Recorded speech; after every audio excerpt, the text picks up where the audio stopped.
Okay, we'll get started. Convening the meeting of May 19th, 2022 of Valley Metro RPTA and Valley Metro Rail. Before we start, I just want to welcome, I'm not sure if she is here, but Councilmember Leah Martineau? She's on the Martineau? left. She is. She's in the top Perfect. right corner. All right. Sorry for mispronouncing your last name, but welcome. She is a new board member from the town of Cream Creek, so welcome, Councilmember Martineau.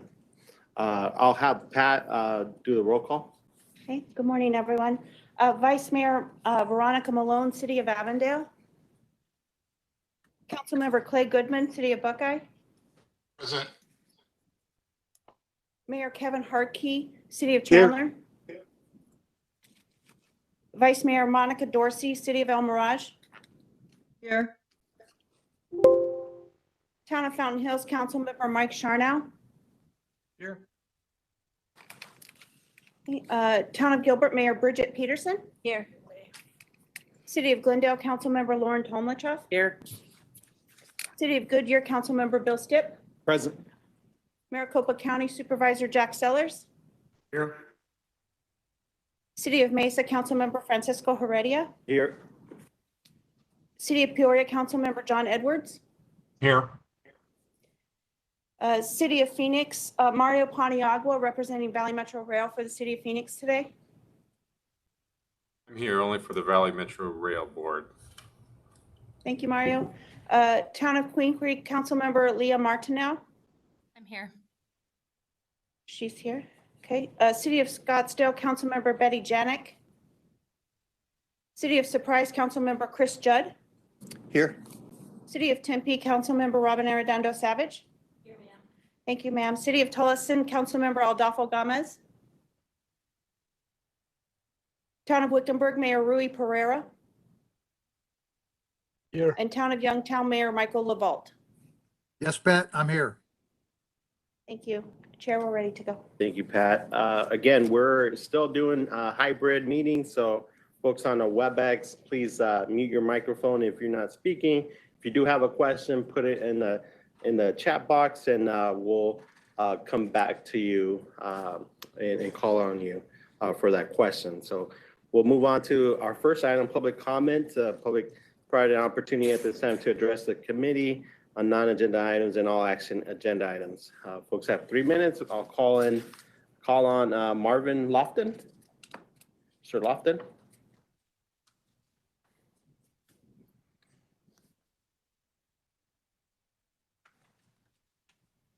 Good morning to everyone. Good morning. First, I want to thank the chairman for responding to the last meeting of my importance of getting in contact with someone here to move forward with my concerns. And that person now happens to be Steve Gutierrez. I don't know if he's here today or not because we haven't met personally, but we have met over the phone. I still have questions about when does the current contract agreement with the drivers end? If there can be improvements on communications with when it comes to discipline with the contractors, and if there's going to be anything done about the past of their unlawful acts in that part of it. I'm still experiencing no shows, been 3 this month, so that's 1 a week. And I've already discussed that, so I'm sure that's going to move forward too as well. I'm now looking at what possibly can be done, whoever else would be involved in our homeless, taking up residency at our bus stops. And I have discussed this with Stephen, so he's looking into that. 7th Street, northwest side at Bell is very bad. I mean, we've got people that's living there 24/7, and the smell that you smell there because they're staying there is not someone's pumpkin pie on the windowsill. But what I would like for it to happen is whatever Stephen and I discuss or come up with goes as forward to the top as possible with some kind of feedback. That would help me out a lot. I'll do my best to make sure that whatever I see out there gets reported. And this is a personal thing, and usually when it's personal for me, somebody else benefits as well. And in this instance, it would be you guys. Thank you. Thank you, Mr. Lofton. Next person, we have Mr. Blue Crowley.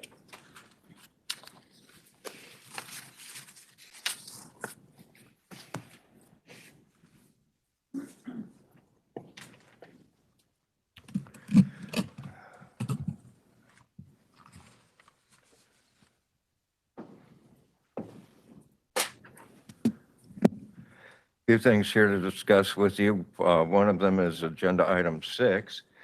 And in it, they're requesting $30 million over the next 5 years for planning.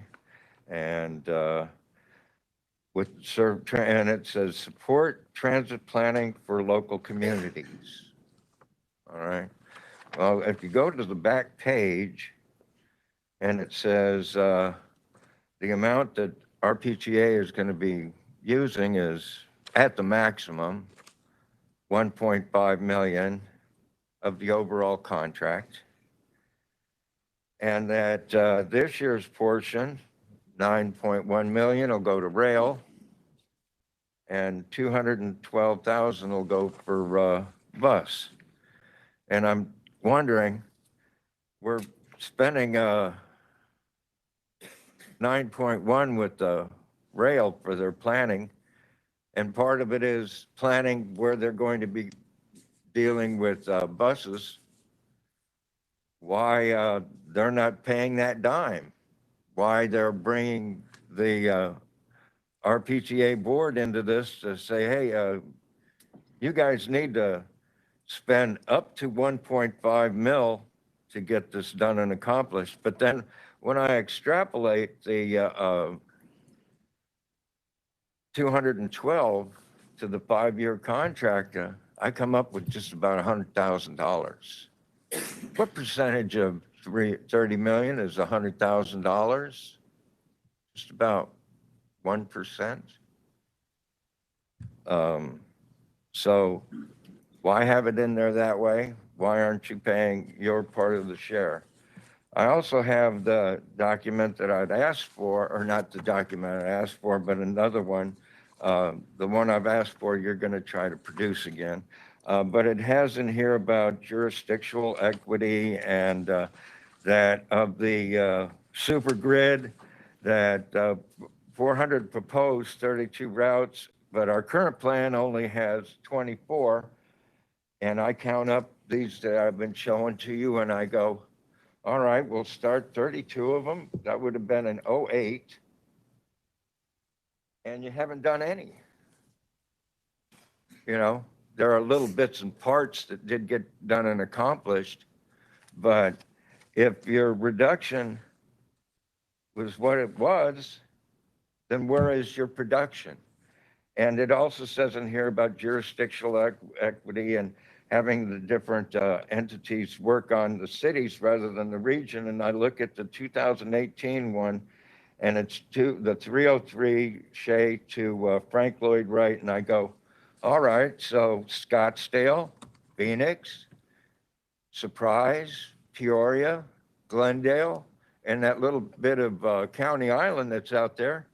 Why didn't you guys input into these gentlemen to have them be doing the planning correctly and get it done? Because according to this, they're supposed to still be there and have gotten done. Thank you for your time. Sorry for running over on that one. Thank you, Blue. Chair, I have a written comment submitted by Diane Barker. She wanted to let everyone know that the ADOT Board of Directors is meeting tomorrow morning at 9 o'clock. And she asked ADOT to consider more innovative multimodal transportation options The price of gas is headed to $6 a gallon, negatively impacting the single occupancy vehicular travel. Thank you, Pat. Thank you. All right, we'll move on. Item number 2, Chief Executive Officer's report. Jessica? Good morning, director, staff, guests. I've got a few things to update you on this morning. First, I want to take a step back and just give you an overview of some items that we have been working on over the last few weeks. It is my 7th week here. It's hard to believe. Time is flying. We're continuing to meet with our member cities and your respective staffs, and this has been incredibly helpful for giving the Valley Metro team and I a better understanding of how we're performing, areas where we might need to improve, but also to get a deeper understanding of the current state and the aspirations of each of our member cities so that we can deliver the transit system and the mobility services that are going to meet those cities' needs today and into the future. We're beginning to identify some immediate needs that require action, as well as some larger priorities that are going to help us to improve our delivery of projects, services, and deepen our relationships across the region. You'll see us to begin to pivot in some ways in the coming months. Some of those initiatives and behaviors that you will see include strengthening and rebuilding relationships, working with the board, member cities, and stakeholders to develop a strategic plan. We look forward to your guidance in that. This is something that I hope that we can begin in earnest when we return after the July recess. We'll also be delving into some new areas, including evaluating the performance and the design of our system, taking a deep dive at our operations and maintenance programs, including our internal organization, staffing, the performance of our contractors, and the interaction between Valley Metro, our contractors, and our Valley Metro and our contractors, and our member cities and our customers. We'll also be creating more strategic approaches to delving into some new areas for Valley Metro. That includes exploring zero emissions vehicles, which it will be new to us, and then in a more formal and effective way, strengthening our diversity, equity, and inclusion programs, both within Valley Metro and as it pertains to how and with whom we do business within the community. These are just a few areas of focus that I would love you to begin thinking about, and I look forward to those conversations in the future. So now I'd like to give you an update on ridership. Overall, our ridership continues to grow as we try to rebound from the pandemic. I'm reporting April to you today. April was a little bit slower in growth for rail system recovery. I think that's largely due to the construction that we're experiencing downtown. We did have a crossover last week, and it's going, I think, as well as it can. I marvel at the progress of that construction team every day, but it certainly does have an impact on our ridership. Our bus resurgence has slowed a little bit. I expect that bus growth is probably not going to come in a big way until fall. I'm given to understand it gets a little hot here in the summer, and so it doesn't seem to be as strong. Just a little bit. So I look forward, and we will be preparing to make sure that we're delivering consistently reliable service in the fall so that that ridership can return. So we're still down about half overall system-wide relative to pre-pandemic figures. Next slide. So I want to give you an update on our small business financial assistance program. This is one of several initiatives that we have that is intended to really ameliorate the impact of light rail construction in our communities. In the pilot year, which was 2021, 62 different small businesses participated along our construction corridors for a total award amount of $376,000. This programs are focusing on the South Central Extension and Downtown Hub and the Northwest Extension Phase 2. Our second year just launched in April, and 19 businesses have already been awarded $80,000, and we've got 30 plus applications in process right now, and we look forward to making additional awards in the very near future. So I want to thank our community engagement team for administering this important project and working with those businesses to deepen our relationships. We're also working with members of this Phoenix City Council. Councilwoman Ansari is pictured here actually with one of our local dry cleaning businesses. They're conducting a great deal of outreach from within Phoenix to these businesses. On a really exciting note, We have a streetcar opening tomorrow. I know that you have all heard about this. Congratulations, Councilmember Arredondo Savage. This is a much awaited event, and the region, especially our partners within the city of Tempe, have been looking forward to this for some time. On April 28th, we actually had a preview event for our partners within Tempe and the business community that has been so instrumental in bringing this project to fruition. So tomorrow morning, we'll meet at 8:30. I invite all of our board members to participate to celebrate the beginning of passenger service on the streetcar. We'll be joined by representatives also from the Federal Transit Administration and our congressional delegation. Between the kickoff and the weeks ahead, we'll also be present out on the system. So starting as soon as that event ends tomorrow, we'll welcome passengers and we'll have teams out across the streetcar system, helping our customers wayfind and navigate around it. So I hope that you'll join us. And for our members of the public and guests who are joining us today at 10:30 tomorrow, we invite you to take your first ride on the streetcar. And just a reminder, it will be fare free for the first year. I also want to pause and recognize the tremendous work by the entire project team. That includes our contractors and also Valley Metro staff, our operations, our communications, our construction and strategic initiatives teams, our safety, security and quality assurance teams. These teams have been working day and night for a long time and will be working today and tonight to pull this together for a successful launch tomorrow. So team, well done and thank you. Okay, one item I want to give you an update on verbally today is our workforce shortage. You have an update, a written update. It's the last item in your packet under tab 8. In the future, this is an update I'd like to just be able to provide to you in writing in your packet, but as this is our first deep discussion about it, I think it bears a little conversation. So one of our most immediate challenges, and you've heard this bear out in our public comments this morning, is our workforce shortage, which is impacting our ability to deliver service as we've promised to our customers every day. So I'll give you an overview of where we're at, and I want to talk about recent progress that we've made and where we're going. This is a high priority for Valley Metro as a team, as well as our contract service providers. The impact to our operations, I think, is most felt in our paratransit and ride choice programs and within our East Valley bus contract. You see the current status of operations from the month of April. That's the data before you today. In East Valley, we missed 10% of our trips. And that number, by the way, is improving every week as we restore that critical workforce. Field security is another area where we have come a long way. We just missed 5% of our scheduled trips last month. And on the right, you see on the slide here, this is a summary of Valley Metro only employees, so not our contracted operations, maintenance, cleaning, or field security teams. Next slide. So here's what we're doing about it. And this is really the beginning of some larger efforts to right this workforce shortage situation. To create a better work-life balance and make the work more attractive. For some of our operations team members, we've shifted to 410s. These are jobs that people can't do virtually, but 410s as opposed to 5/8s for some of our teams is more tenable. Thanks to the action of this board last month, we have implemented a 5% cost of living adjustment for Valley Metro employees. Thank you. This has been a great moment for our team. It is well received. So on behalf of that staff, I thank you. We have also been working with our contracted staff and our partners at First Transit. That's our East Valley bus contract.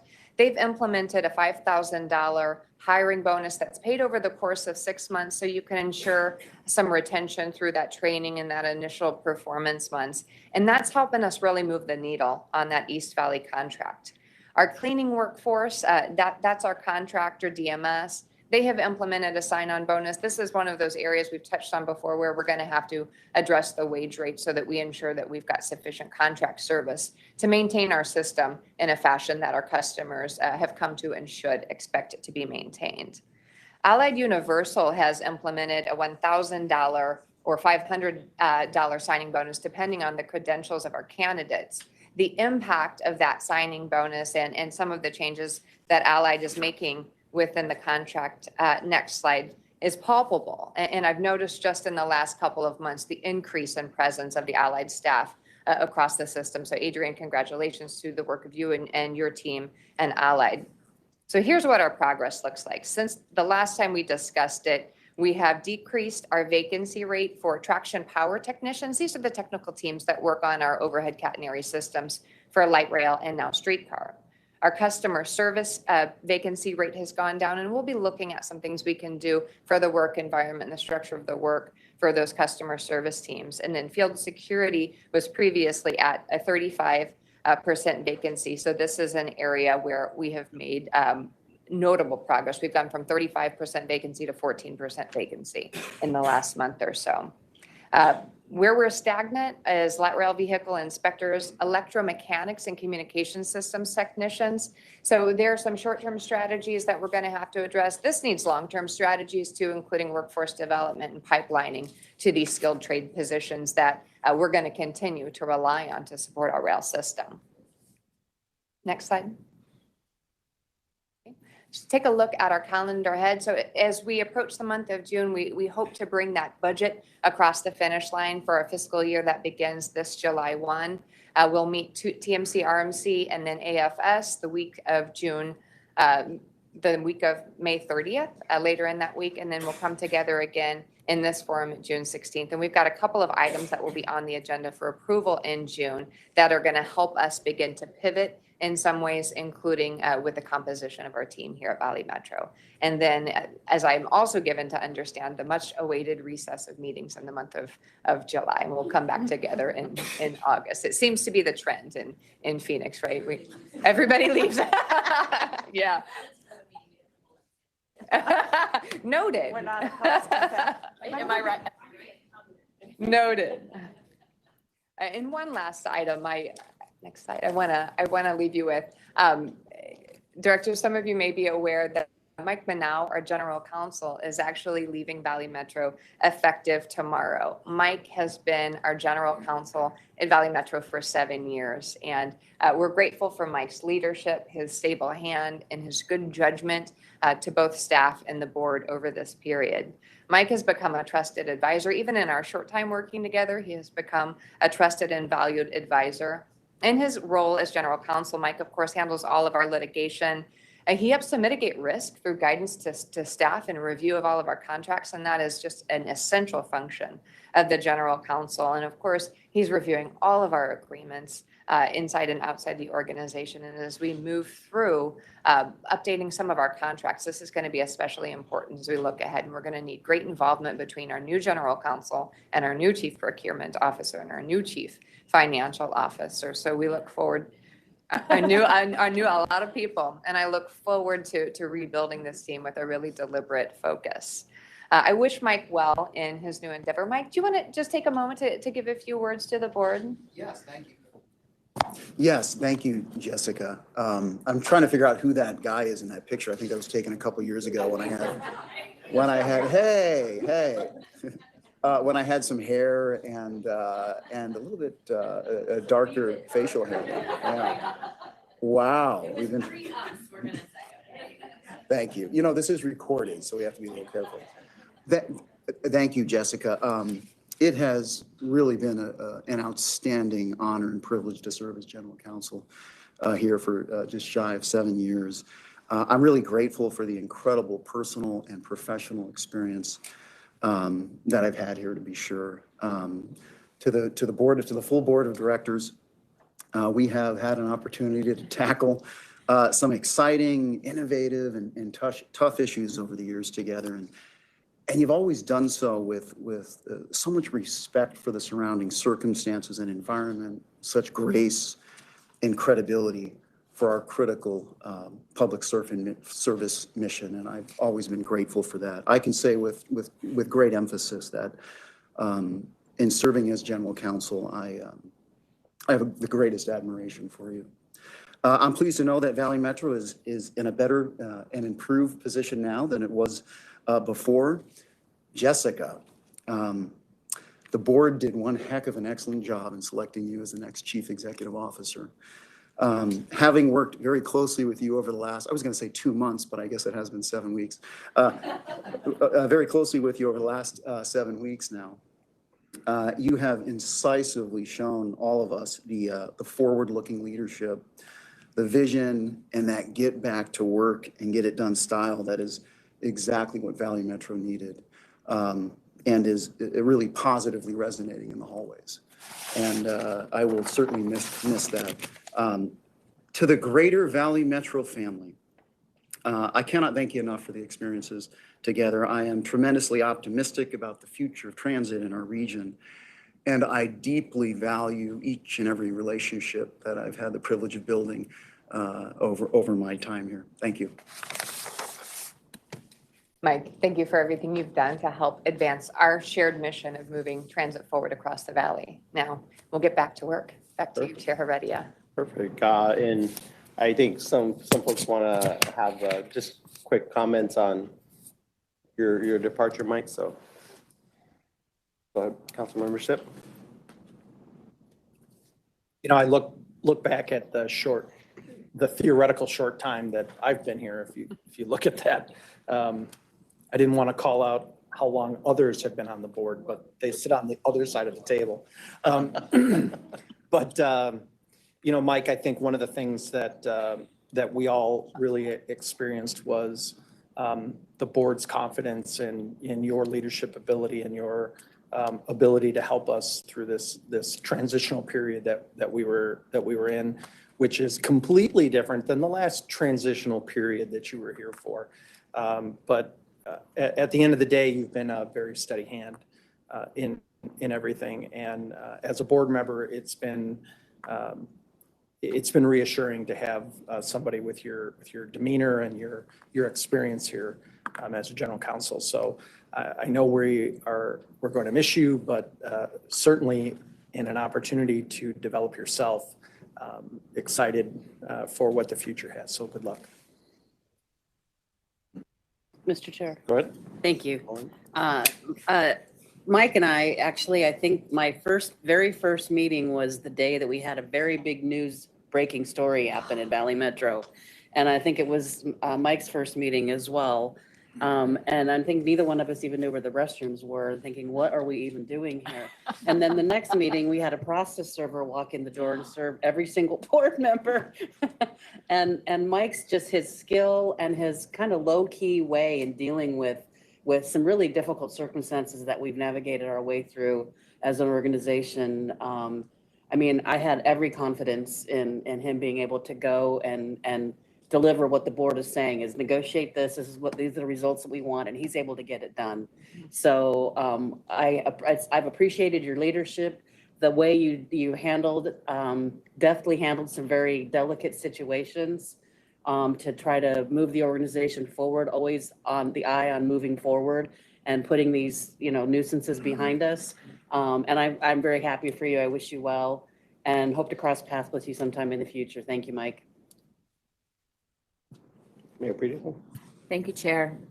Boy, Councilmember Stipp and Tomachoff just did a great job. Mike, I just want to say that since the time I've been here, which, oh my gosh, that's now a long time ago, 2016, I guess, minus a few months, you have always just been so calm and so clear in your message. And I think that's what we most appreciate about you and appreciate all of what you have seen here at Valley Metro over the past 7+ years and wish you just the best in the future. I was very shocked to see that there was a list of positions that need to be filled and that general counsel was one of them. And so I was looking to hear what that story was today. And I'm sad to see you go, but wish you the very best of luck. Councilwoman. I got nothing left, Mike. I mean, they just like stole my thunder and the chair just wasn't really getting to me and so I'm last. But you know what, I just gotta say thank you, so much. You've just been really the calm, steady presence, at least through my journey on this board and the leadership things that I've been doing here. You've just been really solid and it's just been so appreciative for myself. I mean, we've gone through some really rocky times, but it's nice to have that calm presence that is always looking to do what's right for the organization and to be able to move us forward in a really good, positive, professional manner. And you have always carried yourself incredibly professionally, and I couldn't be more grateful, not only for just the relationship that we've built, but I think for the friendship that we're gonna have forever. I just say thank you so much to you. And, maybe rumor has it that you might be working out of Tempe, just saying, but maybe. Anyway, good luck to you. Thank you so much for everything that you've given to Valley Metro because, I mean, you've given so much to us and I think to every individual board member and staff member.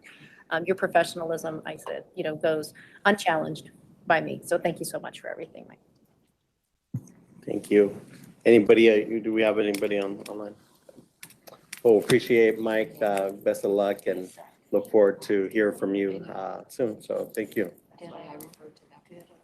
All right, we'll move on to item number 3. And usually this is Councilmember Stipp's role, but we'll push it on to Councilwoman Arredondo Savage.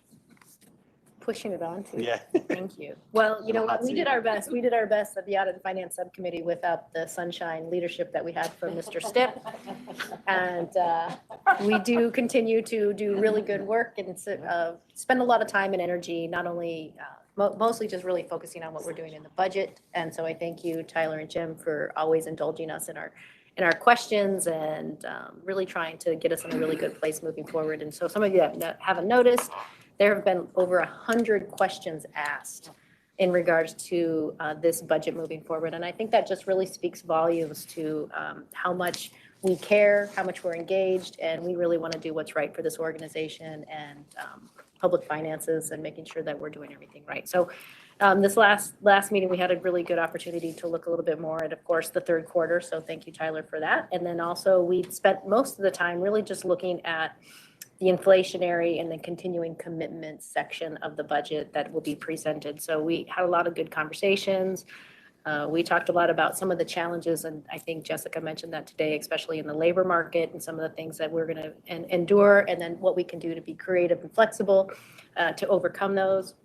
We know that there's more discussions to be had on that also too. And I think one of the things that we're learning is when you don't live and breathe it, it's really good to make sure that the data that we're receiving is put together in some type of context so we can really understand it. And I really appreciate them being so receptive to giving us some more inclusive information so we can really see a comprehensive picture. It really does speak volumes, I think, to what we want to do. So I certainly do appreciate that. And a few things that we decided that we really wanted to continue to focus a little bit more on, hopefully have a study session on ride choice in the near future. That was definitely one of the things that had come up.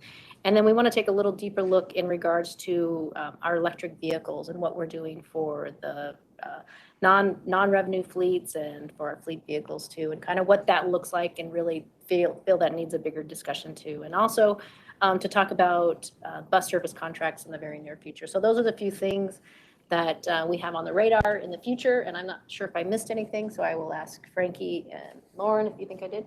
You miss anything? Nope. Okay. Good. Yep. So there we are. Thank you, Perfect. Chair. Thank you. We'll move on to item number 4, consent agenda. This item is presented for action. Anyone have any comments or questions? If none, request a motion and a second to approve the consent agenda. So moved. Second. All in favor, say aye. Aye. Any nays? Ayes have it. Thank you, everybody. We'll move on to item number 5, planning and community relations support services contract extension and additional funding. So I'll pass it over to Jessica for this item. Good morning again, directors. I'm going to actually ask Robert Forrest to come to the podium and address this contract extension and funding, really focusing on what has changed. Thank you, Jessica. Good morning, Chair Heredia and members of the board. So the item before you today is to request an extension of our current planning and community support contract up to no more than 8 months, and also increase the contract authority by about $5.1 million. And that's to allow us to continue working on the items that are listed in the packet, or actually in the memo, to also allow us the time frame to transition from the existing contract to the new planning support services contract. So with that, I'd be happy to answer any questions. Any questions from the board? Any online, Pat? Okay.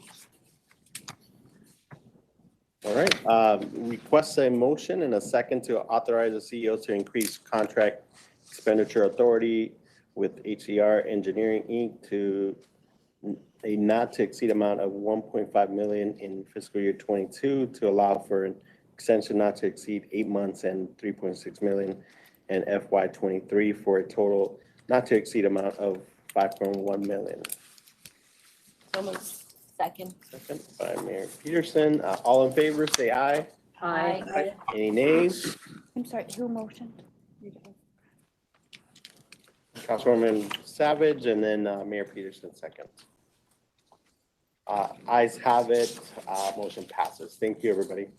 We'll move on to item number 6, the planning support services on call contracts. So let's do Jessica. Sure. So this was the last item, number 5, was an extension of existing contract until we are ready to begin full implementation of this item, number 6, which is the new contract. So Robert, again to you, Mr. Forrest. Thank you, Jessica. So again, this one, the item before you is to request the authorization to be able to enter into contracts with 10 of the firms. They're all listed on the second to last page in the table. 10 firms for a base year of a 3-year base year contract with two 1-year extensions. The total contract is not to exceed 30 million over that course of that 5 years. On page 3, it will give you, table 1 gives you a list of all the firms that we have gone through and evaluated and scored and are recommending that we enter contracts. And also that table also identifies the categories, whether it's planning or service planning, project development, environmental services, or graphics and visualization. So it also gives you the numbers that are in there, the scores, the ones that are highlighted or bolded or in the purple, light purple, or the other firms that we are recommending for continuing with the contract. So I'd be happy to answer any questions. Any questions from board members? Online, Pat? Nope. All right. Request a motion and a second to authorize the CEO to execute 3-year base contracts with 2 1-year extension options with 10 firms for on-call consultant services in a total amount not to exceed 30 million. So moved. Second. Palmachov, second. Just pick one of them. All in favor, say aye. Aye. Any nays? Ayes have it, motion passes. Perfect. Item number 7, fiscal year 2021 transit performance report. Jessica? Yeah, I want to invite Marty Zeik and team to the podium to provide a presentation on our FY21 performance report. While we transition, I just want to give a little foreshadowing into where we're going from here. We've been having a great many conversations about performance management within our organization and communication of performance management of our service back out to our member cities. So data and performance data in particular, timely, specific performance data is something that you'll be seeing more of and hearing more about as we move forward. But this is an annual performance report that has been historically provided to the board. This is for FY21, so we're looking at the fiscal year that ended last year. We'll provide more frequent and timely updates, I think, on a quarterly basis to this board moving forward. So Marty, go ahead. Thank you, Jessica. Just with the last few minutes of morning, good morning, Chair Heredia and members of the board. I would like to introduce Erin Kuneal, a planner with the agency who will be taking over this report starting next year. So she'll start it out and then I'll go into some more details to finish it up. Thanks, Marty. Chair and board members, I am here to present to you the TPR for fiscal year 21.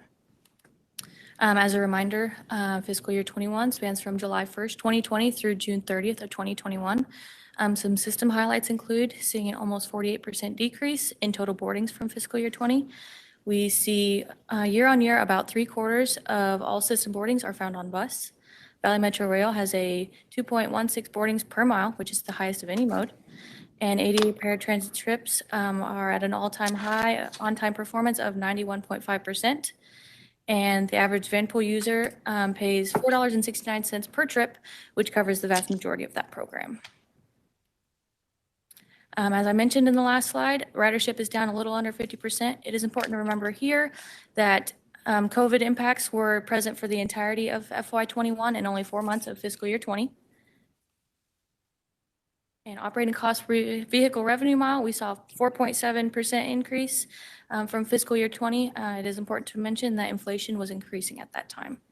And from there, I'll hand it back to Marty to talk about all modes. Thank you, Aaron.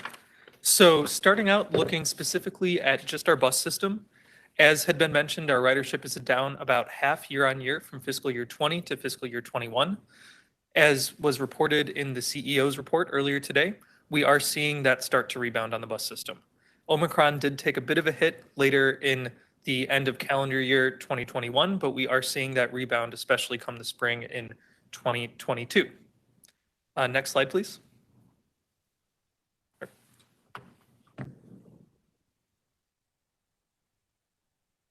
There we go. So looking at it by service day for our bus network, this is specifically only weekday service. The key to remember here, this is where we saw the largest decrease year on year, down about half. And the agency took the approach, as did many agencies around the country, of continuing to provide service to serve those essential workers. So although we did see ridership drop, we did see a lot of retention in terms of the types of riders that were using the service to access jobs and essential services. Looking at Saturday boardings, an important note to mention on this one is in fiscal year 19, the city of Phoenix added a significant amount of service to weekends. So that's why we were seeing that increase in Saturday boardings, where across the nation, ridership was actually already starting to trend down in fiscal year 19. In fiscal year 20, if COVID would not have hit, we would have seen a continued increase in overall Saturday boardings. That trend does continue into FY21. We see the drop of about 38%. But as compared to weekdays, we are retaining a lot more of that weekend ridership. And with Sunday ridership, a very similar trend. We see only about a 34% decrease year on year, meaning that that service that we put out to the community on our weekends is really utilized and people continued to use it even during the pandemic. In terms of the average fare collected per trip on our bus network, it is down significantly to about 9 cents per trip in fiscal year 21. In the beginning of fiscal year 21, so right in July, the agency started installing the different operating doors to keep the operators safe. As that installation was taking place, customers were not allowed to board on the front of the bus, so they had no access to the fare box. What we saw because of that is the vast majority of types of fares were not able to be accepted on the service, as safety was prioritized for both the operators and customers. That in FY22 has been reversed. We have operator doors now installed, and customers are back returning to using the fare box. In terms of on-time performance, the last piece I'll mention on the bus, in fiscal year 20, we did not record on-time performance as the entirety of the bus fleet was being outfitted with new tracking mechanisms from Clever Systems. Now that we have those systems all installed, we see a very similar trend to fiscal year 19 pre-COVID, that we're providing the majority of our trips on time, just under 90%. Moving on to the rail network. Similar to bus, we saw a drop of about 50% year on year in overall ridership from fiscal year 20 to fiscal year 21. Starting in the fall of 2021, so the beginning of fiscal year 22, we started to track that increase in ridership. Overall, right now, we're about 30% year on year up compared to fiscal year 21, taking the entirety of all of those months into account. So when Aaron is presenting next year's TPR, it will be a positive story when it comes to ridership. In terms of the average fare collected per trip, the rail system was not affected in the same way as the bus system in terms of not allowing customers to show fare as they board, but we did take the approach as an agency of really focusing on quality of life on the trains, having our security staff focus on making sure people were wearing masks, making sure social distancing was being enforced where possible. And so because of that, we did see the fare decrease. In fiscal year 22, with COVID becoming less of a burden on the agency, the shift is returning back towards fare enforcement, so we should expect to see that number rise as well. I apologize for this. The last piece I'll mention on rail, in terms of the on-time performance, in fiscal year 20, there were new technologies being installed on the rails trains, so we did not record on-time performance. Looking year on year from fiscal year 19, jumping across to fiscal year 21, we do see a decrease, but the rail on-time performance is still above 90%. Looking at the paratransit network, just a couple key points that I'd like to bring up. Our ADA on-time performance has held high, even with all of the new challenges brought on by the pandemic, at over 90%. And our operating cost per revenue hour, we have very much been able to adapt to the new normal. After seeing a much higher increase in fiscal year 20, it has come back down. An important note on this as well is that the operating cost per revenue hour only focuses on traditional paratransit services. Ride Choice is growing in this region significantly and is taking trips that would have otherwise been served by traditional paratransit. So we both see the operating cost per revenue hour decrease year on year for that traditional service, as well as the overall service provision is becoming more fiscally responsible, as well as the lower cost Ride Choice is supplanting some of these trips. And finally, the last piece I'll mention is just looking at a peer agency comparison. We find it important to bring this to the board each year, just to make sure that we're able to provide the best and most recent information possible. We did not look at the federal databases as we have in past years, but instead reached out directly to our peers to get information from them. That is why you don't see our entire peer list in front of you, just a selected group. These are the agencies that volunteered to give us information. Looking at ridership, as we compare it to our peers, we're just about in there with the agencies that you see up on the board. Pretty much everyone in our peer group has been experiencing that between 40 and 50% decline in ridership from fiscal year 20 to fiscal year 21. One other thing I'll mention on this, in terms of how the system's operated, the system most similar to us, in terms of the bus side especially, is MTS San Diego. They were also installing operator doors, so they did not allow front door boarding either. So we're right in the mix of everyone, but as you can see, it's not necessarily the exact same trend per each system. And with that, I would like to open it up for questions. Perfect. Thank you for the information. Just any questions from the board members? Councilmember Stipp? I'm going to start with this slide and then we're going to go back almost to the beginning. But this is a really good data set for us. So next year, let's do the 2021 and then the 21-22 side by side so we can see that progression. It just kind of gives us a good framework, I think, to know where we're at, but not forgetting where we've been to where we're going. I think that part's important. If you can go back to almost the beginning.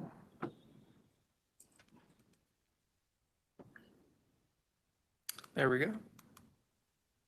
I think it was that slide. This one right here? No, the next one. Operating costs per vehicle revenue mile. We started seeing an increase in those costs back in FY18. Correct. What's the, so that obviously predates pandemic related things. So how, after having sustained a pretty good period of flat cost per mile, what do we think is what's the explanation for that as we go forward? I think it's easy for us to go, yeah, pandemic cost us, but this was pre-pandemic. So how do we, is there an explanation? Have you guys done any look at that? Does anybody have any idea? No, thank you very much for that question. And I can give a brief answer and I'll turn to our finance team if there would like to be any additional. Essentially, the way to read this, there were changes in service provision, especially with adding when the city of Phoenix added more trips to the weekends, which typically see just different costs in terms of bringing people in. So that has a slight explanation. But the other important things to note here, especially in that pre-COVID period, it was going up by 3 to 4% per year.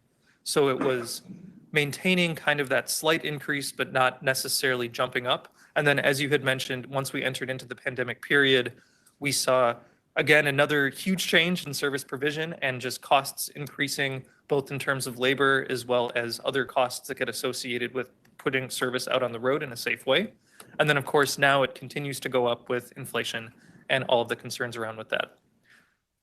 You know, I think I don't want to belabor belabor the discussion going back, as far as 10 years almost. But I think a chart like this can be misleading in some way, and not intentionally. I mean, I think when we talk about statistics, that always, you can bend them in any direction. But Absolutely. when we talk about this, there are influences that affect that. So when we use a simple line graph to display it, I think it can tell a negative story or a positive story. So we should always put context, I think, to Councilmember Arredondo Savage's point, that we should put some context in there. The other thing that we should be looking at going into the future is really what happened in 18, what happened in 18 and 19 before we got into that era of pandemic kinds of pieces, and what can we do to start peeling that back? Because if you just look at the historical of this, we're in that FY 10, 11, 12 kind of trend again, but then we flattened out. So. Yeah, Councilmember Stipp, Chair Heredia of the board. That's a great question.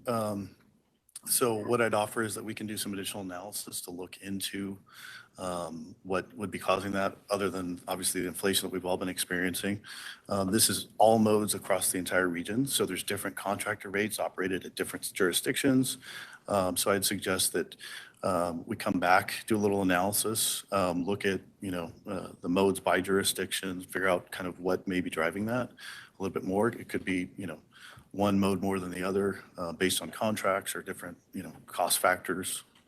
Well, let me throw it so that we're not wasting a lot of staff effort to go back in time, that perhaps I look to you, the budget team, I look to the CEO to say, utilize this in your internal analysis as you're going forward, so that because we don't want to rehash the past, but we need to know that somebody has seen the same picture going forward. So I don't want to burn a lot of additional staff time on a deep analysis of it. But I think this needs to inform us in that strategic plan and that piece moving forward. I think this needs to be part of that, informing that component is kind of where I'm at. So great. I appreciate the analysis and look forward to seeing this on a more often than annual basis, especially a year later. So thank you. Perfect, thank you. We have Councilwoman Tomachoff and Councilmember Edwards on the line. Thank you, Mr. Chair. I like the idea of weaving this into the strategic plan. I think that's really critical, that we're thinking that way is, okay, we have the data now. What are we going to do? The thing that I wanted to bring up, and I'm not going to give the employee's name or the route or anything, but we had a manager level employee of our city who rides the bus at least a couple of times a month just because he wants to be informed on, what the bus service is like, which I think is great. And he was basically waived until he had the money in his hand, and he was waived to board the bus without paying. I'd be happy to share the details of who that was, where that was offline with whoever wants that. But I was pretty alarmed to hear that. That I don't know. I mean, I could see if it was, and he was dressed business casual, obviously not in distress. I could understand maybe somebody letting somebody board a bus if the individual appeared to be in some sort of distress, and really I could understand that, but that wasn't the case here. So I think that's something that we need to be aware of, and I'll share that with Jessica, whoever wants the information. But I think that's something we need to dig into and make sure that these operators understand that nobody rides for free, and that, we've got a lot at stake here to be able to offer this service that, and maybe the fare box was broken. He wasn't told that the fare box was broken, but he had the money in hand, was just told, just get on. So I'll share those details with whoever would like to have them, but I think that needs to be part of the conversation moving forward. Thank you. Thank you, Councilmember Tomachoff. I'd like that, and we can certainly look into that. Thank you. Thank you. Councilmember Edwards. Thank you, Mr. Chair. So I put my question out there. Pat, do you want to go ahead and read it, or do you want me to read it? I can if you want me to. Yeah, if you don't mind. Okay. He said, "We know COVID has a greatly reduced patronage and revenue over the last couple of years as reflected in the FY21 TPR. As FY22 ends on June 30th, I would like to request that preparation of the FY22 transit performance report by October of this year rather than May of next year to help guide us in the conversation and development of more strategic customer service goals. We need to proactively address these service reductions and develop reasonable strategies to reclaim the market share pre-COVID." All right, thank you. Thank you. Thank you, Director Edwards. So I can speak to that, and this is consistent with what we're targeting. We've come together, we've got a multidisciplinary group of team members who are working to pull together performance data so that it can be actionable for our internal team. For it to be actionable, of course, it's got to be timely. We're also pulling some of this data from peer properties and from other partners within the region. So some of that's going to be lagging, but we don't have to wait until it's all done, if you will, to bring that to the board, and certainly in a strategic planning process. And we'll touch on this a little bit later, I think, in the meeting. When we prepare a budget, we've got to have already done this analysis. And even though we're looking at passing the budget here in the month of June, it's just a matter of months before we actually have to begin that program again for the next fiscal year, and making those strategic decisions and recommendations based on recent, especially given the volatility of the system and revenues of late. We've got to have this out on a timely basis. So noted, and we will comply. Thank you so much.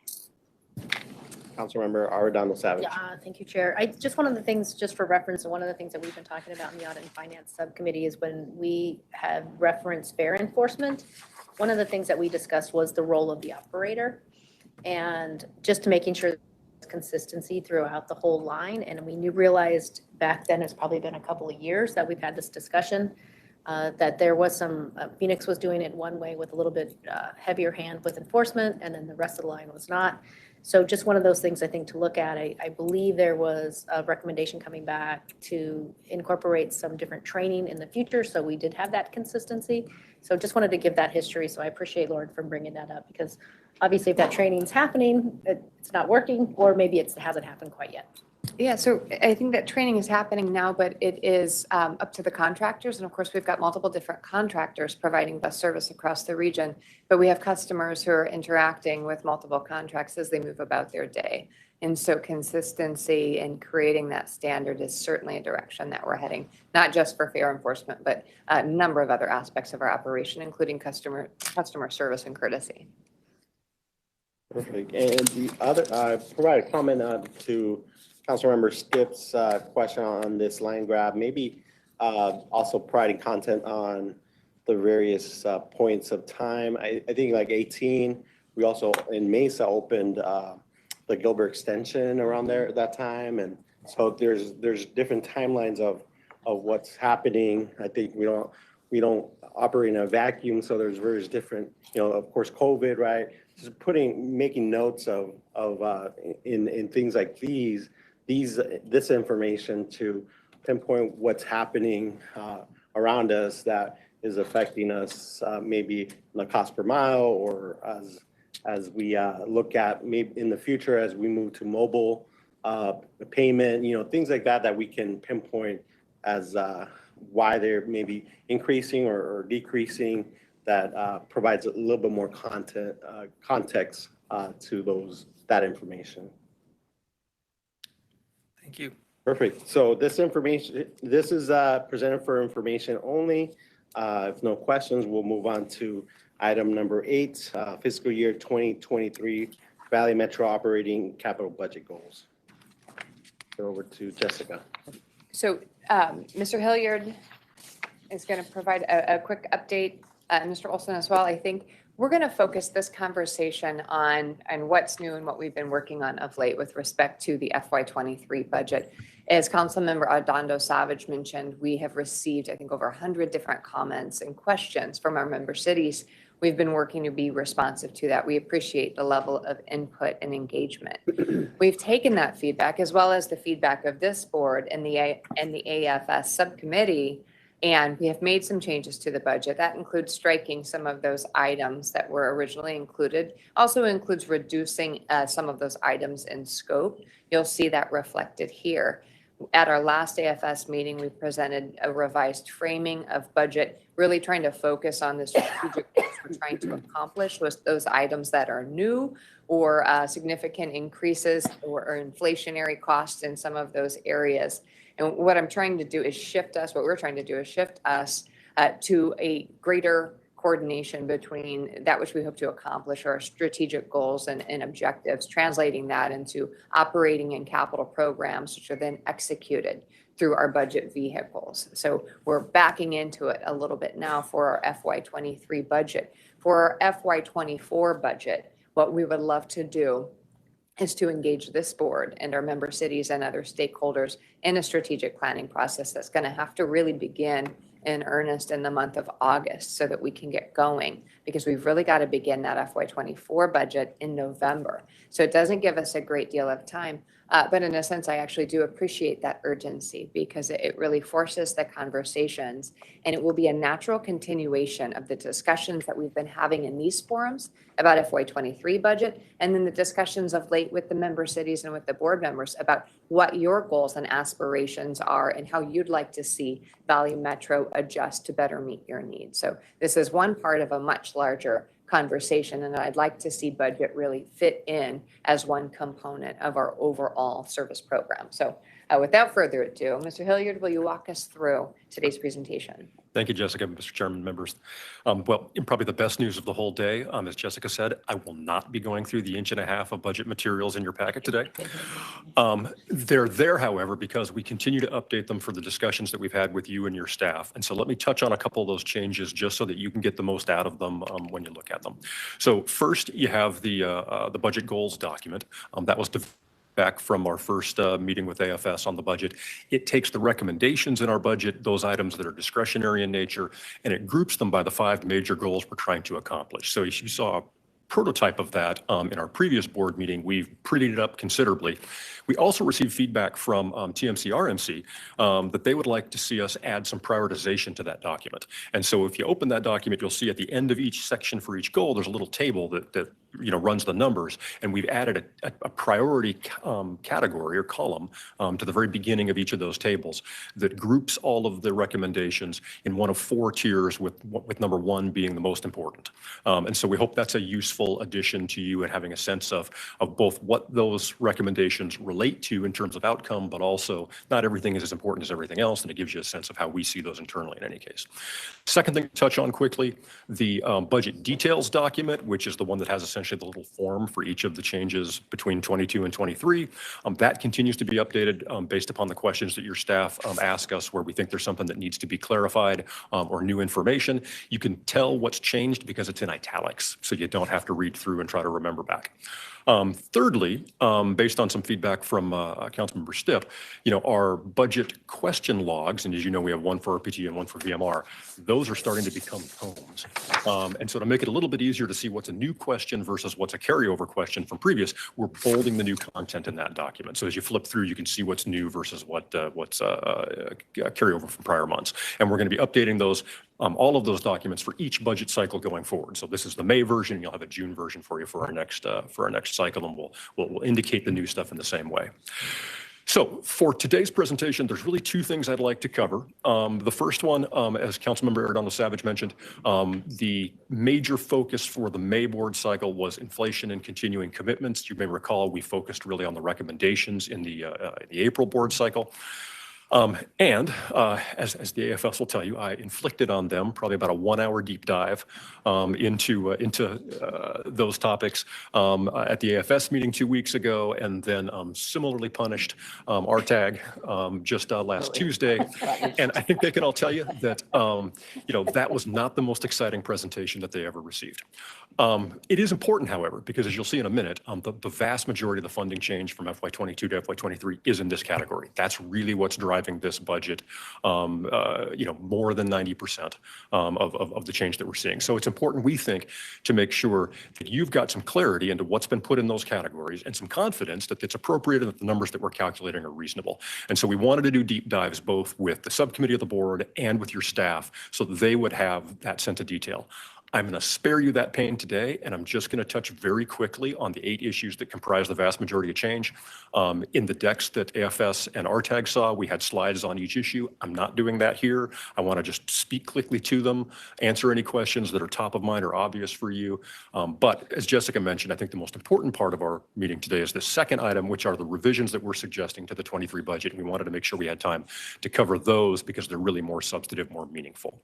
So with that, let me run into the boring bit. I'm going to talk as quickly as I can. Please stop me if you have a question, but I want to make best use of your time on this.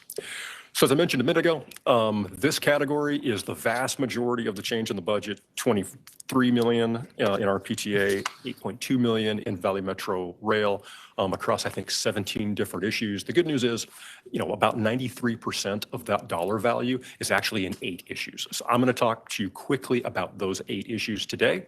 At the end of the presentation, I'll pause a second. If there's any other issues you want to hear about, I'm more than happy to answer those questions. Okay, I'll go through these. Oop. That's funny. I will go through these in the same fashion that we've done other issues where first we'll talk about those that are RPTA only, and you see that on this table. Then we'll have one for those that are RPTA and VMR both. And then lastly, ones that are VMR only. So the top 4 issues in this category comprise the vast majority of this funding, and you can see them highlighted in the table before you. I've added some notations here because these are really the boringest of the boring. Those with red arrows are just basically math. We have a number that's in a contract. We have a number of miles the board has approved for service. We multiply those against each other, and that's the new number. So I will talk about each of them just very briefly, but they're pretty straightforward. Then on the right-hand side, you see a couple arrows indicating those that involve estimates. And the thing I guess I want to stress about wherever you're seeing estimates in our budget is the estimate actually doesn't matter to Valley Metro, because your cities are going to pay the actual, not the estimate. Where the estimate matters is telling cities how much money they should set aside in their budgets for that bill that Valley Metro was going to send you. Okay, so what we hear from your staff with respect to estimates are, don't wildly overestimate because we don't want to set aside money that could be used for something else. On the other hand, if you're going to err on one side or the other, it's better to overestimate a little than to underestimate, because having to come back to my city council mid-year and say, oh, by the way, I need $100,000 is a serious problem. So again, that's the point of the estimate is to give good, clear signals to your cities, but you're going to pay the actual. So if the estimate is a little high, you're not inflating Valley Metro's budget in a way that allows us to spend more money because we only spend the actual. Okay, walking through these very quickly then. The first here is the City of Phoenix Regional Services. So you may be aware, Phoenix provides a number of services to the region. There's some West Valley bus routes they operate. We fund a number of their, a portion of their paratransit service. They also provide things like the software that's used for scheduling buses called HASTIS, and Clever, the CAT AVL that's used for bus location. And so we reimburse Phoenix for that service to the region. This year, you've got a larger than average increase there of $9.6 million. And that's because just as Valley Metro received COVID relief money and used it to reduce what cities were paying for service, Phoenix received COVID relief money and used it to reduce what it was charging the region for service. So that COVID relief money got all spent on the RPTA side in 2022. And so now in 23, you're having to backfill that COVID relief money. You're making up for about $5 million. So what you really are seeing here is about $4 million in change of actual increased service costs from the city of Phoenix to the region, and about $5 million of backfilling one-time COVID relief funds. Okay, moving right down the list, the next issue is paratransit and ride choice inflation and ridership. So we're projecting about a 9% increase in paratransit ridership, about a 13% increase in ride choice ridership, which in aggregate will take the two services back to just about where they were pre-pandemic. The difference being, you'll notice the bigger increase in ride choice, and that's because A, more jurisdictions have adopted ride choice as a way of reducing their overall paratransit costs. And B, more riders have then chosen to use it because it's more flexible. It doesn't require you to make a reservation ahead of time. And so the overall, what AFS saw was a graph sort of showing the overall combined ridership of those two services comes back to basically where we were in 2019. However, a bigger proportion of that is ride choice, and a little smaller proportion is paratransit than were in years previous. So this increase in ridership also has impacts for gas prices. We think we were at 28 cents per gallon in the current fiscal year for gas. We're now at 45 cents per gallon. We think that'll continue. And then a couple other more minor things involved there. As you know, we subsidize the use of regular transit for paratransit users, and those bills went almost to zero during the pandemic because, of course, we were doing backdoor boarding, so nobody was tapping their Platinum Pass when they got on the bus. Now that we're back to front door boarding, we're seeing those bills come back, so that's about a $300,000 increase that is really simply taking us back to where we were pre-pandemic in terms of the use of Platinum Pass. And then lastly, toward the end of this calendar year, we'll have a new contract for our ride choice broker service. We're operating right now under a 1-year sole source. We can't extend that because it's a sole source, so that RFP will be coming out in the months to come. And so going into the end, going into the end of fiscal 23, we'll have a change in vendors there. We're anticipating about a 25% increase in rates just because of the price of gas and labor and everything else we've talked about. So that's driving the paratransit number you see. Bus fuel, you'll notice, has arrows for both math and estimates. That's because the vast majority of the fuel for the bus fleet we get for the Tempe yard. Tempe actually has the contract with the fuel contractor there. So we call Tempe staff up. They tell us what the number is. We multiply that against the number of miles, and that's the number in its math. On the Mesa and West Valley yards, we estimate those costs, but they're both telling the same story, which is that, diesel has gone up about $1.60 a gallon, and we think it's going to stay there over its previous price, which is about a 50% increase. Fortunately, CNG, LNG is only up about 60 cents a gallon, and 86% of our fleet is CNG and LNG. So, while this increase that you're seeing there of over $3 million is substantive, it could be a lot worse because our largely CNG fleet is protecting us from the worst of the cost increases. Okay. Then lastly, you've got bus service rate increase. This one is straight up math. So, our contract with our East Valley bus provider has a 3% increase in cost per mile rates for the 23. Our West Valley contract has a $1.24 increase in the cost per mile for FY23. We had about 100,000 new miles in the East Valley. We had a reduction of 200,000 miles in the West Valley. We just multiplied those against each other, and that's that number. So it's simply implementing the contract and the service changes that the board has approved.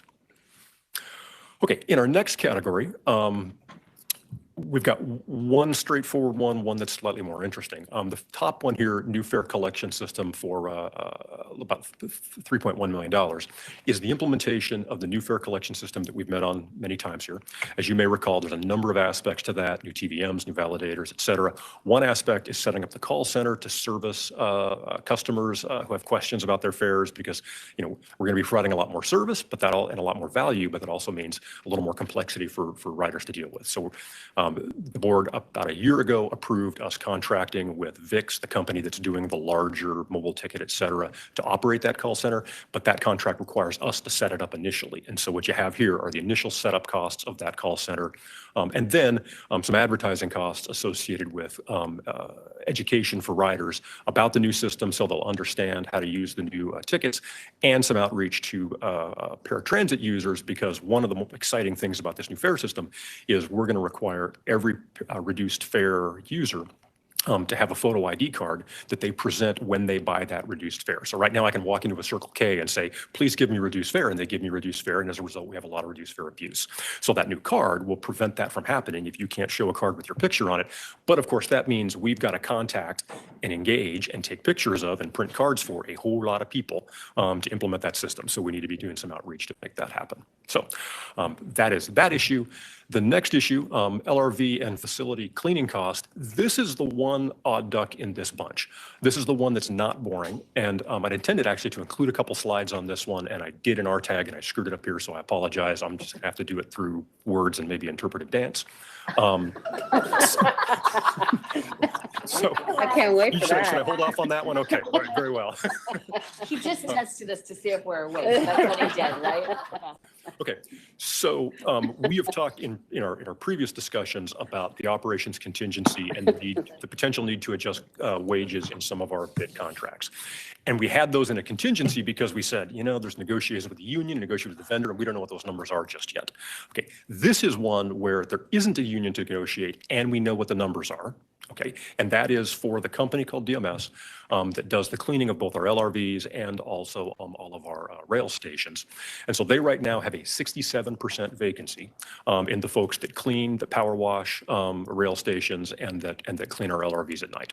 Okay, that is completely untenable, right? And absolutely not the image that we want to be presenting to our public as we go into Prop 400 extension. So we know we have to do something with that. We've looked at wages in the industry, and it's pretty clear why that's the case, because you're paying someone who's working third shift outdoor in the summertime, $14.59 an hour to power wash a station, and they can make $16 an hour working at Chick-fil-A.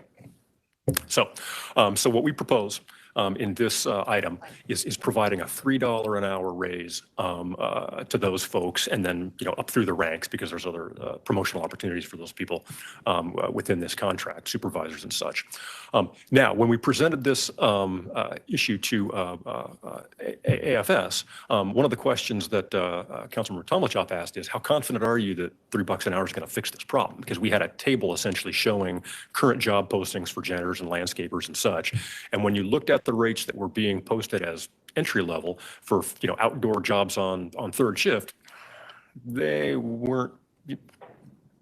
1750 wasn't especially competitive. So she asked us, so our answer was basically, 4 months ago when we were putting the budget together, that seemed like a reasonable balance of fixing the problem and being fiscally conservative, but things continue to move, and today we're not especially confident that'll fix the problem. It might, but it might not.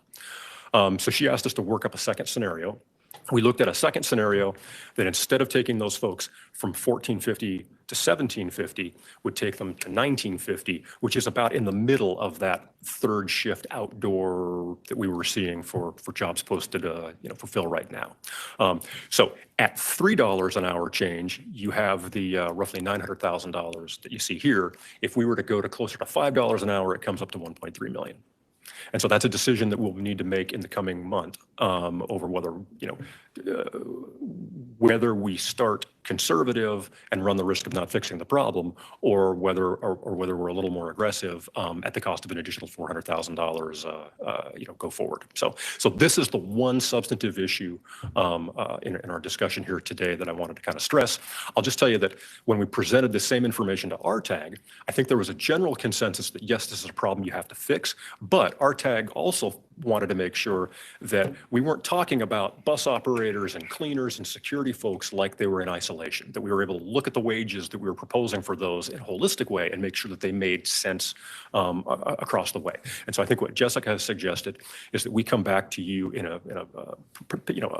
assuming, Mr. Chair, that you're comfortable with this, in a special session, an executive session in June, and sort of provide behind closed doors, here's the ranges that we think are realistic for these positions. We haven't negotiated them yet, so we can't tell you exactly what they'll be, but this is kind of what we would be targeting in those discussions, and then have an opportunity for you to both see how they relate to each other, and then to get your feedback on whether that's desirable and realistic. So I think we're taking that as a next step to work internally on laying that out and being able to come back to you in private and get your feedback. Okay, lastly, in the VMR only category, there's really only two significant issues here. The first is rail project planning. These are the agreements that we make with cities to do future planning for expansions. They're negotiated individually with each city. So this is comprised of, for example, the Capital Extension, I-10 West, Rio Dobson, a West Phoenix potential route. And so they're negotiated with the cities involved. They're paid for by the cities involved. They don't impact the budgets of any city that isn't already a party to the agreement. And so this is simply having that money in our budget so we can fulfill our half of the agreement. And then lastly, we've got the first year operations of the streetcar system, which really only impacts Tempe. And I think Councilmember Rono Savage, we're delighted to sit back down with your team and have any additional dialogue that we need there go forward. We're all excited to be out tomorrow rooting for the new machine. So. That's right. Got to fund it somehow. Okay, so I rushed through the 8 issues that are like 93% of those dollars. Are there any questions that I was talking too fast for you to slip in, or on issues that I didn't talk about? Any questions, comments? Councilmember Sip. I just want to make the generic comment, and I said this back in April, and I apologize for being redundant, but the pain of building this while we fly it has been very evident on staff, but I really appreciate your resiliency and willingness to just keep plugging away and getting this to the point that we're comfortable. I know it hasn't been without suffering, and I wanted that at least acknowledged, not only for Jim, but for everybody sitting here, to know that, I know, and I think we all do, that you're going through a lot of effort to get through this budget process, and it's only to get better. So I look forward to our final meeting in AFS in June, and then budget adoption at that following meeting. But I just wanted to acknowledge that and say thank you. Well, thank you very much. And I'll just say on behalf of the whole team, we feel like it's been a great collaboration. Certainly there's been work, but that's what we're here for. And we think it's all been worth it. So thank you. Sorry. Any other questions? Sorry. No. Go ahead. Okay, then I'll move into the more interesting part of this presentation. So as Jessica mentioned, I think this is our 8th presentation to either you or your staff since the study session in May, or in March rather. And as Councilmember Stipp mentioned, I think we're up to 100 pages, or maybe those, Councilmember Savage, 100 individual questions in our question log. So we've had a lot of opportunity to both hear your feedback, gather new information, and reflect on what's in our budget. And based upon that, we think there's some changes that we would like to make going forward. So heretofore, we've been talking about the preliminary budget. We would like to present to you some revisions to that, which then we would bring back as part of our formal documentation and in June as the revised budget for your consideration. So what I'll do today is I'll start out sort of down at the grassroots, talking about each of the individual issues that we think bear changing. And then I'll pull up a level to what does that mean in terms of the total change in the budget? And then I'll pull up another level to what does that mean in terms of the cost for cities, right? So we'll start low and then work our way back up. And please stop me at any moment if there's a thing that's not making sense or you'd like to hear more about. Okay, so you might need to look at this in your packet because it's a bit of an eye chart. But what you have here on the left is the one issue that we think bears changing that's RPT only. Then in the middle, you've got several issues that are RPTA and VMR both. And then on the right-hand side, those that are VMR only. So I'm going to walk you through each of these 9 issues. I'll just spoiler alert, in total, they would reduce our fiscal 23 budget by about $2.8 million versus what you've been seeing heretofore. Some of them are based on the feedback you've received. Some of them are based on new information we've received, and we'll just walk you through them accordingly. So starting on the left-hand side with ADA paratransit and ride choice. So I just talked about how we were expecting about a 9% increase in paratransit, about a 13% increase in ride choice. So those are estimates, and we always engage in a robust dialogue with your staff about, okay, this is what we think, what do you think? And what came out the back of that conversation was a decision to pare back the paratransit increase a bit in the belief that more of those folks are shifting to ride choice, and that we might not be fully recovered from the pandemic this year, right? So that reduction in ridership results in about a $1 million decrease in the contractor cost for paratransit trips, and then a couple $100,000 decrease in what we think would be required for fuel for that. So you see a $1.2 million reduction on the RPTA side associated with that dialogue. Moving over to the middle column for RPTA and VMR together, the top issue is our operations contingency, which we've had lots of dialogue about. So one of the things that the City of Phoenix raised in TMC RMC last month was a question about, hey, we're looking at your budget versus actual for the current year, and you guys are having a fair amount of underrun in transit services. So couldn't you just, like, if those savings continue in 23, couldn't you just use those instead of having a contingency? Which I thought was a great question, because if we could, that would simplify all this greatly. So we did some time digging into what was the cause of that underrun. And what we learned on the RPTA side was that, in fact, most of that underrun was COVID relief funding. So when we built the budget for 22, we didn't know about all of the COVID relief funding that was still in the pipeline. Phoenix ended up getting an extra $17 million in COVID relief funding that we didn't know about at the time we passed the budget. And so as a result, Phoenix reduced its billing to us, and we talked about that in our first issue a minute ago about the Phoenix Regional Services. They reduced their billings to us by a total of $17 million, or $13 million year to date. It'll be 17, close to it by the end of the year. And that's really the major driver of sort of underrun on the RPTA side. There is some, as I mentioned earlier, we don't pay the bus contractors for trips they don't deliver. And so there is a little bit of vacancy savings. Vacancy is the wrong thing to say. There is a little bit of missed trip savings associated with that vacancy, but it's not actually that great. As Jessica's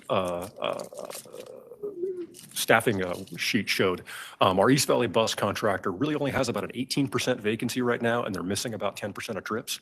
So they would probably only have to close their vacancy rate by about 8 or 10% in order to not be missing any trips. So trying to use those savings to sort of fund a pay increase is probably not a risk worth taking, because there's a pretty good chance that the pay increase solves the problem, and now you don't have a way to finance it anymore. Okay, so you'll see there's no number under RPTA there, because we think that one's probably not a risk worth taking. The situation's a little different on the VMR side. As you know, we have a 40% vacancy rate in a number of raised critical team members like inspectors and electromechanics, et cetera. Now the COLA that was provided and the hiring bonuses that we're in the process of implementing, we believe those are going to help. But they're not a magic wand. They're not going to help overnight. And so there's a pretty good chance that we're going to still be playing catch up in hiring those positions, because they're just kind of few and far between for the first couple months of the fiscal year. And so in that case, of course, we're going to spend some overtime filling those shifts, but we're not going to spend as much in overtime as we'll probably have in vacancies. So we did some math, and we think that we can probably count on about $500,000 of vacancy savings associated with the time it takes to fill those shifts to buy down the cost of the contingency on the VMR side. And so that's what you see there, is a reduction in the VMR contingency betting that we'll be able to use vacancy in the first quarter. Okay, next you've got employee benefit premiums. You'll notice that one struck out. And so that's because when we originally built this budget, we had just received our benefits quote from Cigna. They wanted about a 16% year-over-year increase for our employee health and dental benefits. We had a number of high-cost claims and this year due to folks with more severe illnesses or injuries.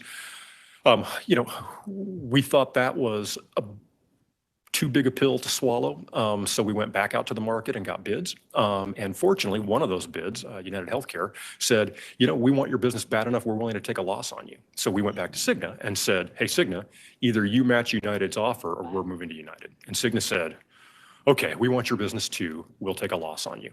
And so as a result, we're not going to have to increase our budget for employee benefits year over year, and that issue drops out, saving us about $700,000 for the budget for the two. Next down, you see value of transit struck out. So this was one of the marketing and outreach campaigns that we talked about last month, intended really to build on the work we did around Railversary, articulating the impact of transit, even on those that don't ride transit, through improved development, air quality, et cetera. So if you looked at our budget goals document, you'll notice that we actually put this one in the lowest tier of importance of the things that we're seeking.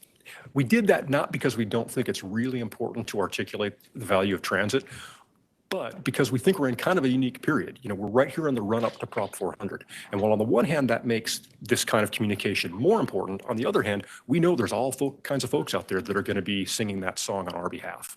And so we think that we can provide them with the information about the impact we've had and let them buy the ad space and let them do the printing associated with that rather than having that in our budget. And as a result, we think we can drop this one out of our budget without really meaningfully impacting our ability to have the public recognize the importance for transit in the region. So we suggest dropping that one entirely at a savings of $50,000.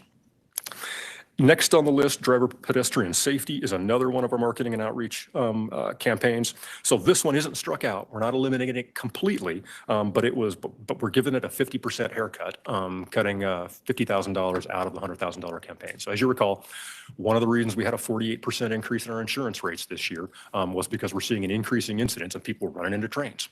And so we really want to be able to do something to try to impact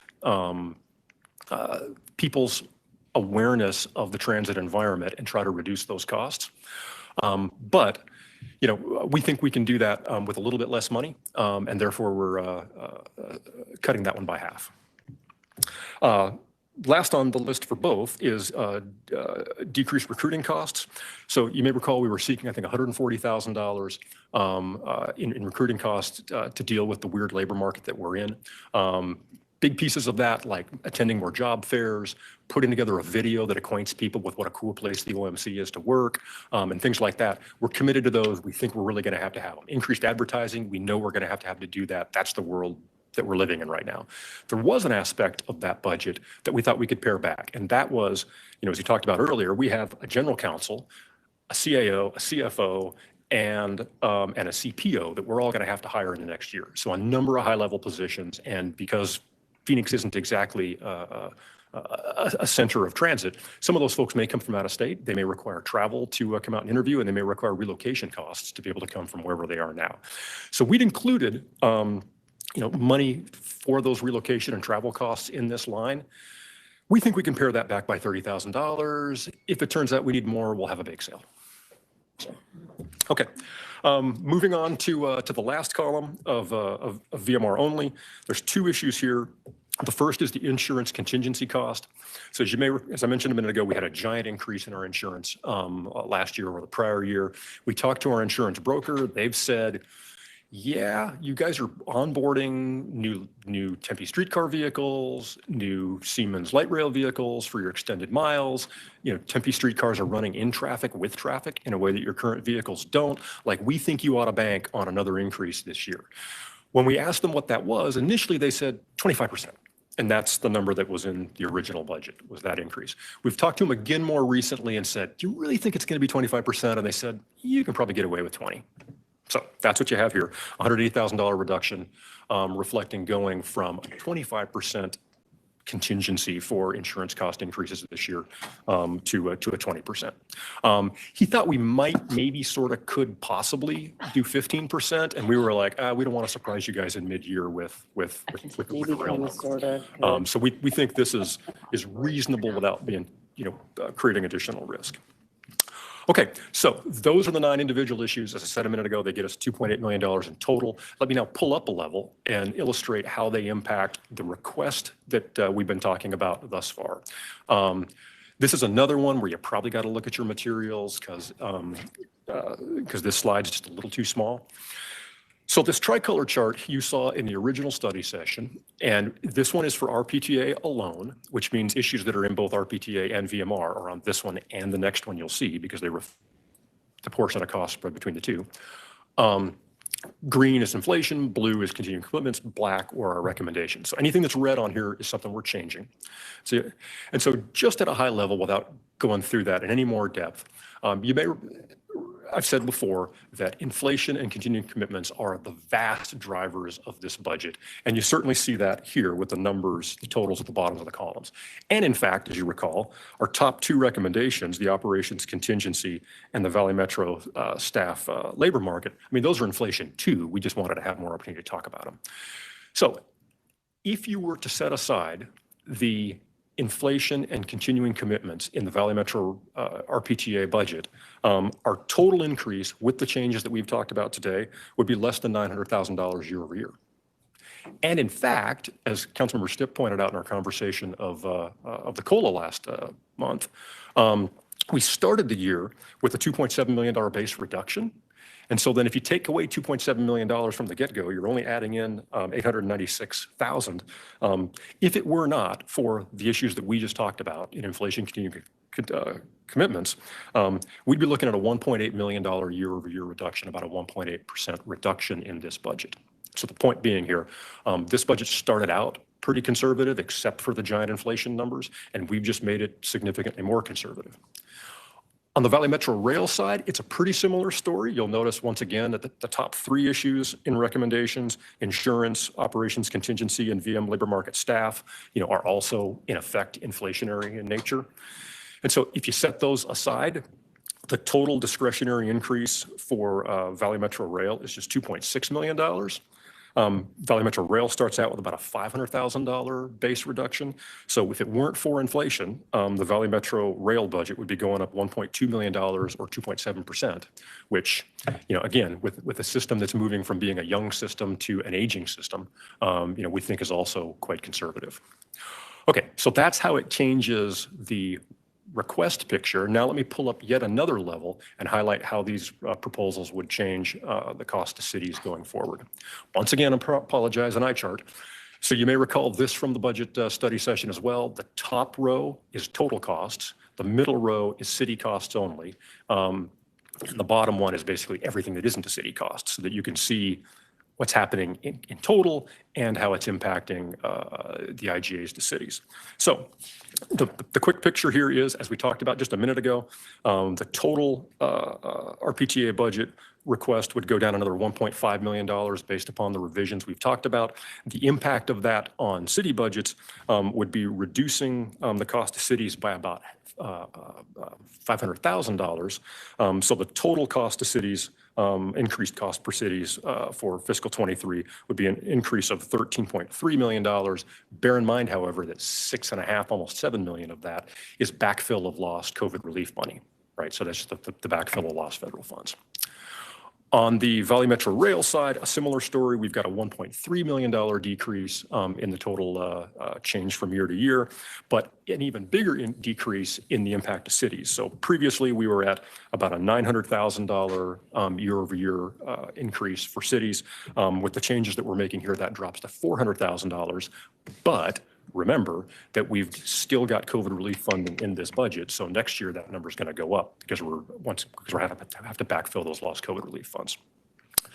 So I think the major piece of feedback that we would appreciate from the board is, are there any of the 9 changes that we went over a minute ago and now have sort of zoomed back out on that you're uncomfortable with, that you'd like us not to incorporate with the budget?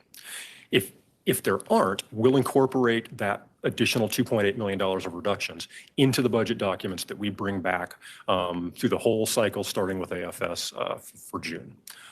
And then that becomes essentially our new starting point going forward. Any questions, comments?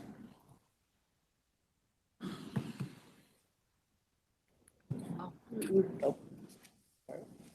Just sunshine. Councilmember Stipp? Just spread a little sunshine.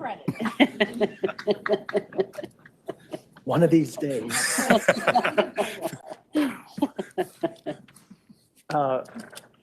I don't have any issues with the reductions. I think they're probably appropriate given the concern based on the 100 questions.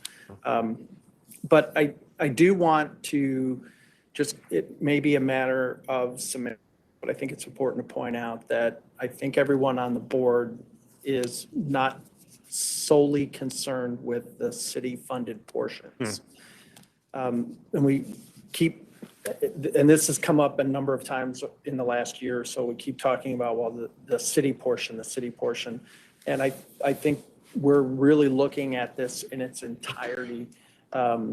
Even those of us that are non-Valley Metro Rail cities are still concerned about what's happening on Valley Metro Rail, just kind of in its totality. So I think it's important for the staff to understand that it's not just what the checks we're writing, but it's all of the checks that are being written, which is why I think we start getting into this complicated philosophy of the budget going forward. So as the staff is looking to kind of rebuild the process and think strategically, I think it's important to understand that that many of the board members are not just worried about their own city portion. I mean, look at the amount of conversation that I'm having about the budget, and I have 2 bus lines and a rapid transit, and that's it.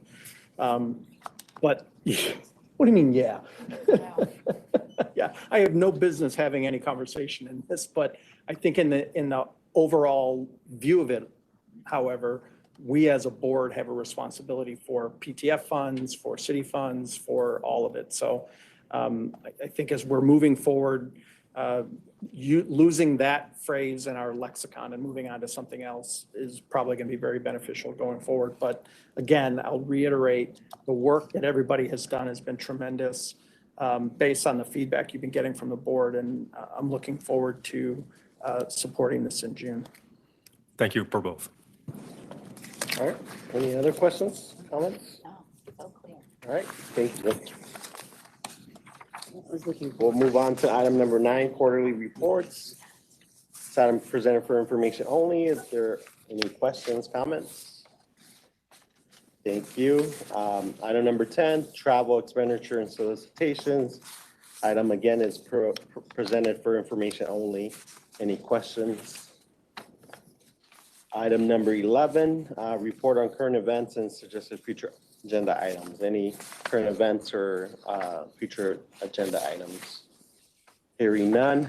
Next meeting is scheduled for Thursday, June 16th, 11:15 a.m.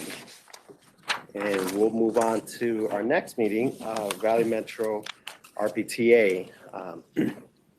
We'll start out with item number 1, public comments. Mr. Crowley? You have 3 minutes.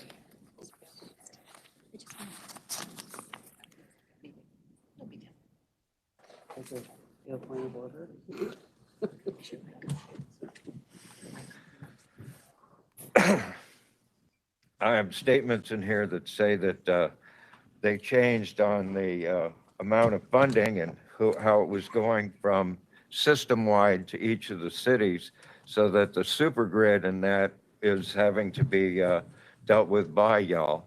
The 2 last on the document that I like to refer from 06, for 2022, it's 83rd Avenue and 75th Avenue. You know your cities that it passes through, but then the next one is Litchfield. So Goodyear, could you ask and get them to be dealing with it, and all the ones all the way going up to R.H. Johnson, which would include the county too, so that, you know, you said you dropped 8 of them, you know, these 2 of the ones you're still going to be dropped and not doing. On your budget revisions, and where it says the RPTA on page 30, I note that all of this is funding from you guys, right? And it says there are operating contingencies for the rail. You don't pay any operating cost whatsoever. Those are each of the individual cities. So what's $3.5 million for contingencies for operating out of your budget? Because it's Tempe, it's Phoenix, it's Mesa that pay for the operating of the rail. And I'd like that you guys would show it and, you know, show which one's paying how much and what. But when it's in here like this, you're juggling, it's smoke and mirrors. With what each of your cities has done when it comes to getting the super grid and the rest of the expansion, and that the documents I now see say that one of the things that we've had to cut back on was facilities, like for the bus and for the rural and the DAR and the van maintenance. And I go, that little area there in the middle of the freeway that we spent $28 million to construct and have never used as a transit facility, aren't some of these facilities able to be used and done, and then we could be getting more into what it says that you were going to be doing. So I look at what you say and what you're doing, and my favorite part is, well, we're not going to be here in July because elitist and pretentious individuals are not here. But I don't know how to tell you, but 80% of the population doesn't go to San Diego for the summer, can't, and you need to be dealing with that, as in, where are all the bus stops with shade? You can kill a person here in 10 minutes. And could you make sure on the rail that all of those drinking fountains are working this summer? Thank you, Boo. Item number 2, consent agenda. Consent agenda is presented for action.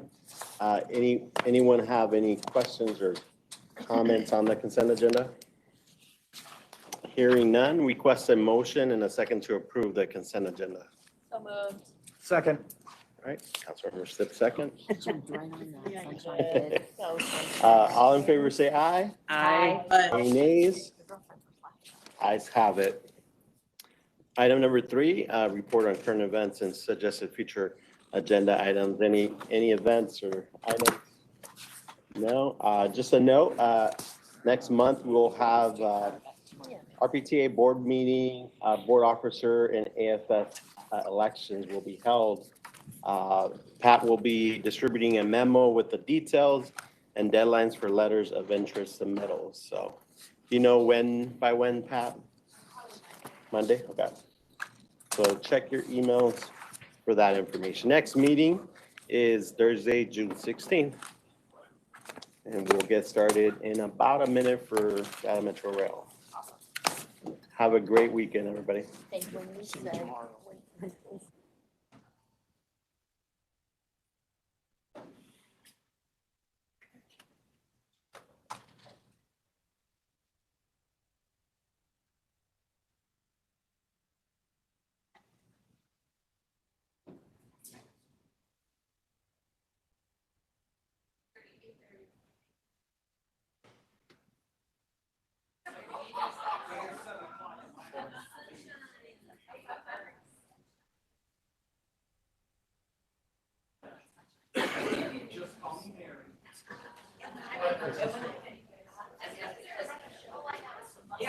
Yeah, I know. Yeah, absolutely.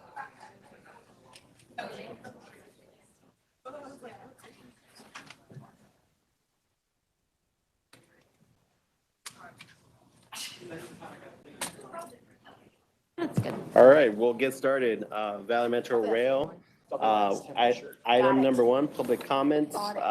Chair Heredia, Sorry. Jesus Sapien is representing the city of Phoenix. Mario Paniagua had to go to another meeting, Perfect. Thank just for your notice. All right, we'll get started. Item number 1, public comments. Blue Crowley.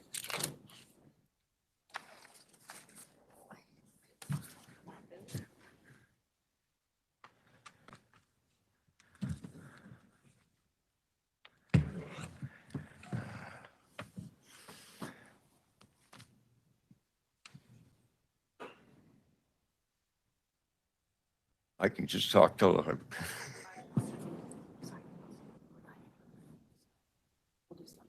This thing isn't on. Right. Yeah, but I need to be able to know what it is, not just you telling me. All right, could you take it back to 3 minutes? Thank you.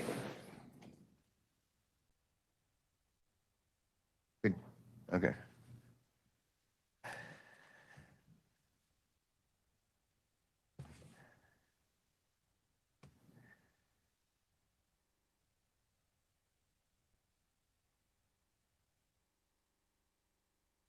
Okay.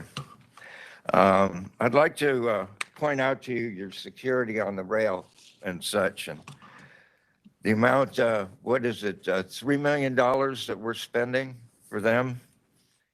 And on here, I've got the breakdown of everything, and I've asked if you could break down the code of conduct violations that you've been showing, and thank goodness we got it this year. And it says that 799 were open container, and then 59 were code of conduct, which I understand is not having the right fare. And speaking of such, when I go to buy a discount ticket, I believe my 74 years qualifies me for it, and I don't need to get a new ID. I believe that under the federal regs, all I need to do is show them my Medicare card. So that's something I'm finding you guys to be playing with and going with. So we have 59 code of conduct violations in this last quarter. And that's what their job is fare inspection. So 59 code enforcements, that's less than like $100 that we got burned for, and we're spending $3 million. That's not getting the bang for the buck. And then you want to get a new part of this for the bus. Would it have done anything for that person that was murdered by having your new police for the bus? Now, I do notice that with the facial recognition stuff, that the picture of the individual that was on the bus was very clear, and they shouldn't have had a problem getting and dealing with it. But I still have a problem that you do destination, that people can't be at the station and looking at the art. I have a problem with the amount of rail inclusion into the funding for the bus on that item 5 and the last one. How much of that was RPTA? It's one of the questions you're going to need to answer for me, because when I see the stuff at the dual meeting, all you're doing is getting them to rubber stamp what you're doing, and you can do that on your own using your own funds. Both of these agencies, until you get to being multimodal, need to be bifurcated and have each one doing its thing, because right now, you're not multimodal. And as I said to you, 3/8 of a mile, it's the machine, not the man, that needs to be dealt with. And you don't have somebody walking almost a half mile every day for the use of transit. Needs to be right there at the stop. Thanks, sir. Item number 2, the consent agenda is presented for action. Any questions or comments? I request a motion and a second to approve the consent agenda. So moved, Chair. Second. All right, Jesus, second, Yes, sir. or Mayor Harkey? Okay. Mayor Harkey. All in favor, say aye. Aye. Aye. Ayes have it. Or any nays, sorry. Ayes have it. All right, item number 3, report on current events, any events, any future agenda items, hearing none. Again, the note on board officer and AFS elections will be held in the next meeting. Pat will be distributing that information by next week, early next week. So appreciate everybody. Next meeting, Thursday, June 16th. Have a great weekend. Thank you.